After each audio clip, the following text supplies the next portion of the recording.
Good morning. You all are graduating. Good morning. All right, there we go. Trustees, President Jackson, faculty, parents, guests, fellow honorads, graduates of 2016, it is my real and true privilege to speak to you today. Earlier this year, your president, Shirley Jackson, captured Rensselaer's goal in a single sentence when she said, "We educate leaders here, men and women who can change the world." After having spent just one weekend here, I believe her.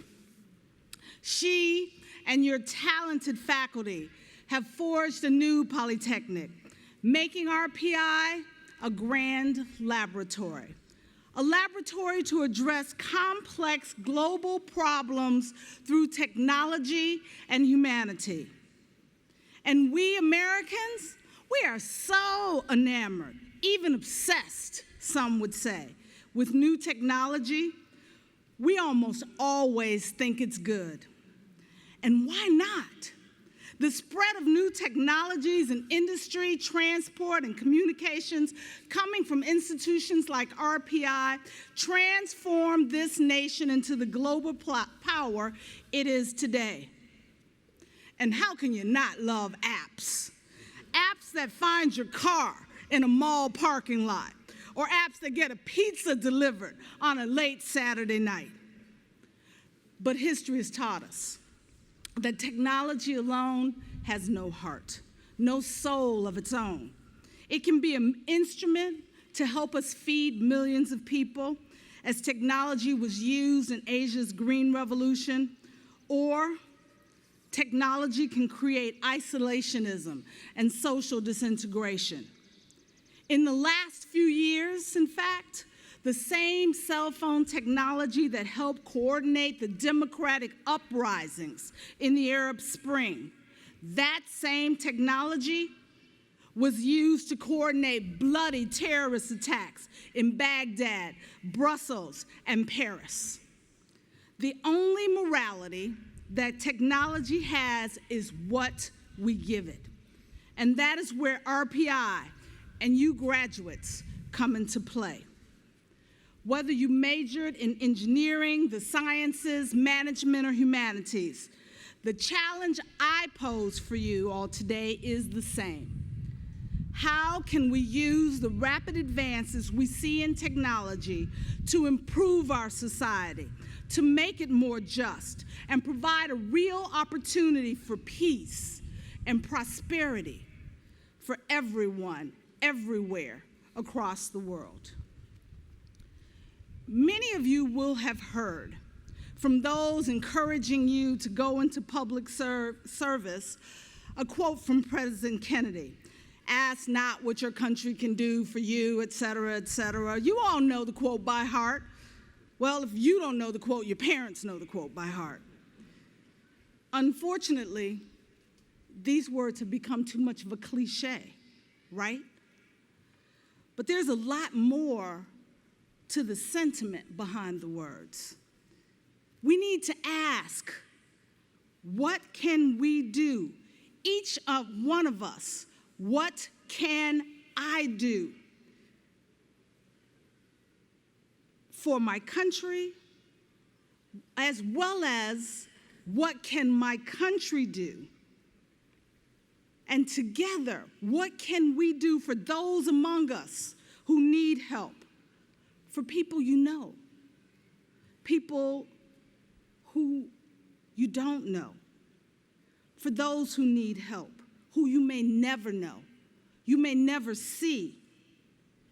We need to rediscover what human solidarity truly means. We must affirm or reaffirm a shared responsibility for global humanity. As the executive director of the World Food Program, I work with 14,000 brave and committed people around the world. People working every day, as you heard, to feed over 90 million people in 78 countries around the world. People working in the deep field in places like the Ukraine, El Salvador, and Haiti. In tough places like Syria, Yemen, and South Sudan, where they learn to sleep with the sounds of gunfire and explosions. Places like Mogadishu in Somalia, where my colleagues learn to avoid driving the same roads each day for fear of the extremist organization Al-Shabaab's IEDs, improvised explosive devices used against humanitarians, because humanitarians out helping the poor and vulnerable are seen by such extremist groups as representing the Western world and an opportunity for a press hit. People working every day, 14,000 of them working every day, not for self, but for others. The very notion of thinking first of others seems almost quaint today. We live in a time more about self than about humanity and others. And in many respects, my generation, the baby boomers, created America's and the global culture of self, inspired more by Ayn Rand than by Mother Teresa. We had a love affair with self and instant gratification. And to pay for it, we allowed every aspect of our lives to be commercialized: health, religion, our legal system, and worst of all, education. We did not fight hard enough to keep commerce in the marketplace and the marketplace out of our souls. A ferocious obsession with profit has now corrupted much of even our healthcare system, as well as some of our churches and our schools. For my part, as a member of your parents' generation, I apologize to each and every one of you. And as you take off those caps and gowns this afternoon, you will be facing massive problems my generation helped create: climate change, an unstable global economy, terrorism, massive government debt, and of course, that first monthly payment on your student loans. I am hoping that in coping with all these challenges, you will respond differently and better than we did.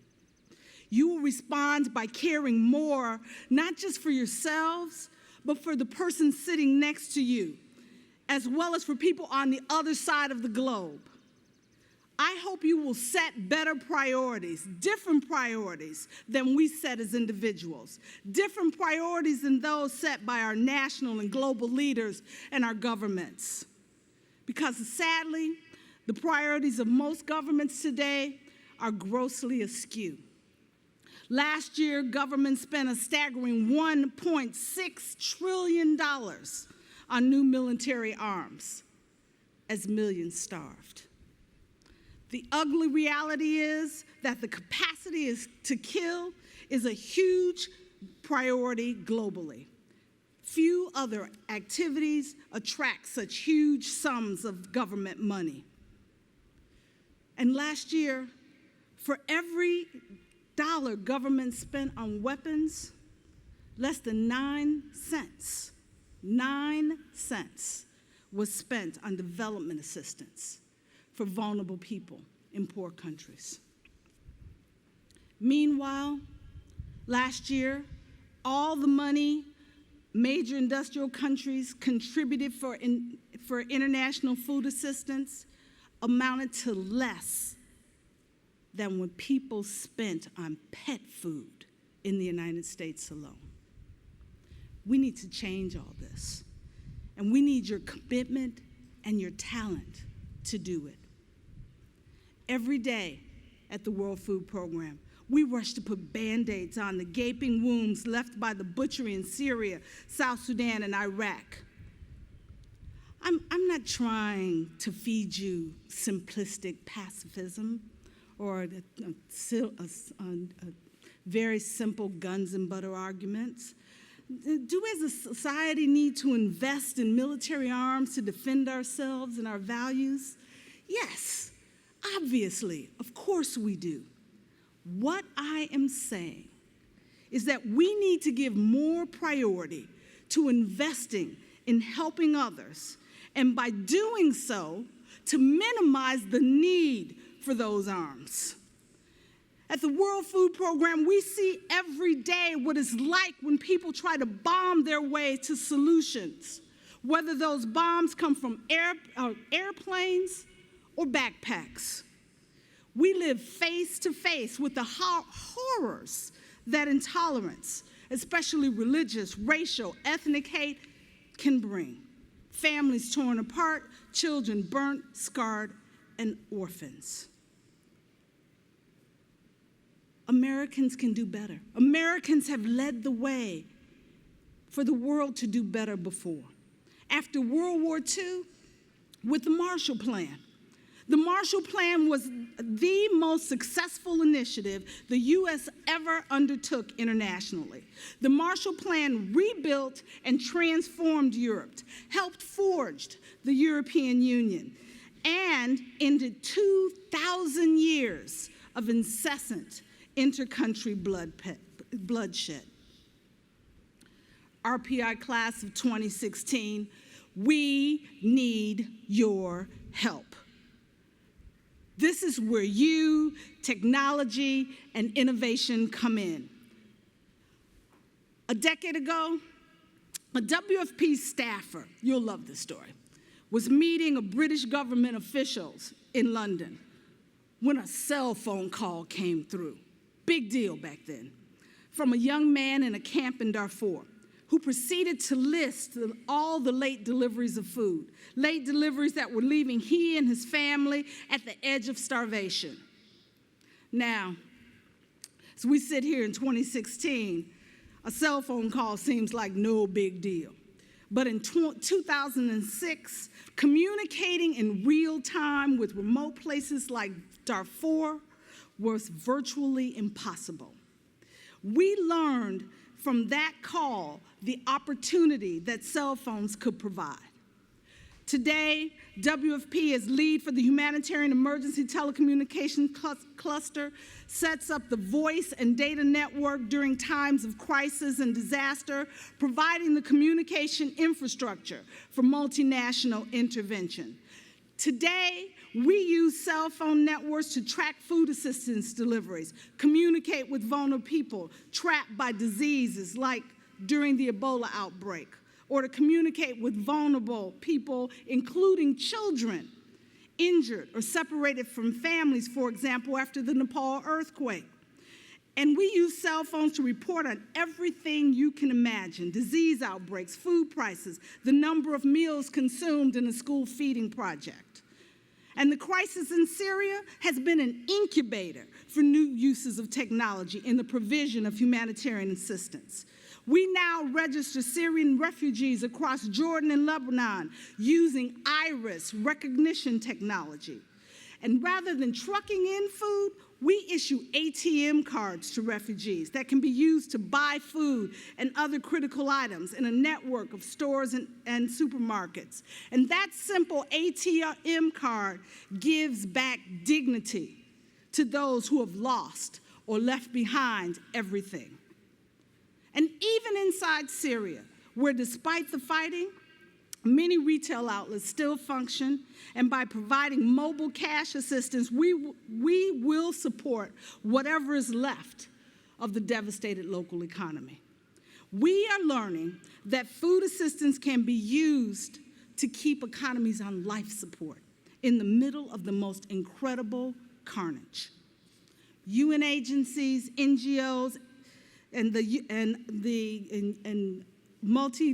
other multilateral actors use these new tools, and through these new tools can now deliver goods to the remotest sites on Earth in a matter of hours, set up satellite communication networks in isolated communities, and build camps, field hospitals, and feeding centers almost overnight.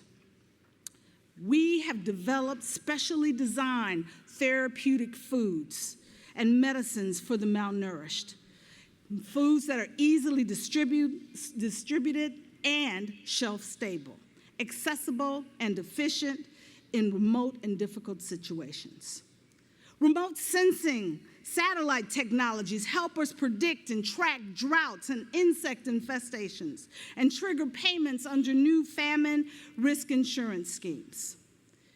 Humanitarian agencies now routinely use mobile phones and technology to monitor projects, gather market information for rural farmers, and even to dispense advice on when and how to plant. No one ever thought that mobile phones or technology would be such a game changer in the world in which I work, in helping both crisis victims and the world's poor. But there is so much more to do. There are still, as you heard from the president, 800 million people hungry worldwide. Post-harvest losses of food, the need for more productive seeds, and climate change are making life rough for the world's small producing farmers. Farmers who will need to produce 70% more food by 2050 as global populations climb above 9 billion. For its part, the World Food Program has established an office we call an Innovation Accelerator in Munich, Germany, to promote new technologies and assistance. And we welcome you, class of 26, your ideas and your help. Because one of you in this audience may hold the idea for how we can inexpensively irrigate the millions of acres of rain-fed agricultural land in Africa, today exposing the poorest farmers to the uncertainty of rainfalls in an ever more climate-affected world. Or the idea for a new, faster, more precise parachute, a parachute that will help us airdrop food exactly where it is needed, avoiding the challenges of losing food in conflict zones or food being intercepted by the bad guys, as we call them. The bad guys who would rather sell the food or burn it rather than seeing it eaten by starving women and children. While my generation may have left you daunting problems, we also gave you a wonderful education, the education you've had at RPI. And we gave you America's passion for innovation. Information technology powered by data is driving this new industrial revolution. Data is to the information economy what coal and oil was to the carbon economy. Carbon supported the Industrial Revolution, and it took a long time for us to appreciate both the opportunities as well as the challenges of the industrial carbon economy. And it was not until 1958 when, with Silent Spring, did the emerging environmental movement get people to understand the vast cost of the industrial carbon economy. Until then, the need for growth and the creation of wealth silenced concerns about the environment. Only now, with the climate change agenda, are we fully coming to terms with the consequences of our industrial carbon revolution. We can do better with this information economy. We must make the information economy benefit all. That means bringing the benefits of the information economy into service for the poorest, not just for profit. Achieving this goal will require people like you, the RPI class of 2016, not just going off to gain riches. There's nothing wrong with gaining riches, folks. Do that if you like. But also make your ideas, your talents, and skills available to organizations like mine and others.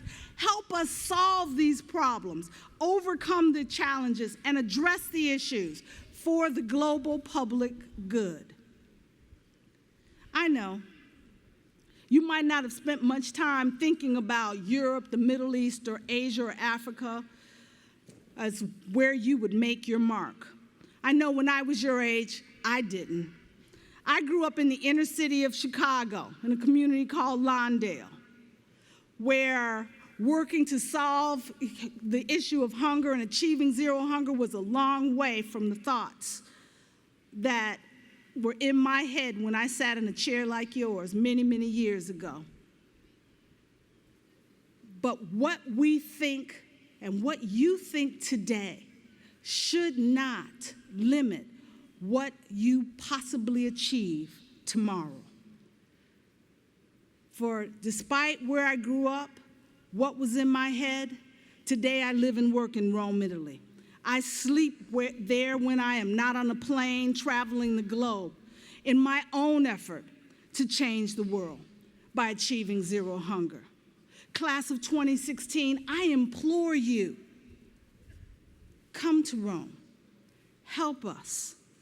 Class of 2016, as you graduate RPI, you are officially now one of the big dogs. The big dogs make the difference. And to again quote your president, Shirley Jackson, if you want to run with the big dogs, you have to come down off the porch. And I say, when you come down off the porch, don't just run with the big dogs, lead the big dogs. Make the difference.